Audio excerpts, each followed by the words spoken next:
Welcome to our channel. Today we how to download and run a Spring Boot app locally, beginner guide step by step clearly. To download and run a Spring Boot app locally, begin by ensuring that you have Java Development Kit, or JDK, installed on your machine. You can verify this by opening your terminal or command prompt and typing Java version. If you need to install the JDK, visit the Oracle website or adopt OpenJDK. Next, navigate to the Spring Initializer website at start.spring.io. On the Spring Initializer page, choose the project metadata. Select a project type, such as Maven or Gradle, based on your preference. Then, enter the group and artifact details for your application. Choose the desired Spring Boot version, usually the latest stable release. Next, select the dependencies you want to include in your project. Common dependencies include Spring Web, Spring Data JPA, and Timeleaf.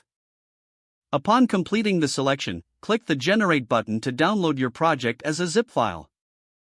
Once the download is complete, locate the zip file in your Downloads folder. Extract the contents of the zip file to your preferred directory. Open your terminal or command prompt and navigate to the extracted project folder. Use the command /mvnw Spring Boot run for macOS or Linux users. If you are on Windows, use the command mvnw Spring Boot run instead. This command will compile your project and start the embedded server. You should see logs indicating the application has started. By default, Spring Boot runs on port 8080. To check if your application is running, open a web browser and navigate to http://localhost 8080. If everything is set up correctly, you should see a success message or your application's landing page. Congratulations, you have successfully downloaded and run a Spring Boot app locally. If the page does not load, refresh the browser or try again in a private or incognito window.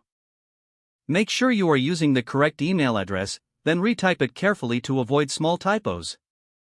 If your password is not accepted, use the reset option and create a new strong password you can remember.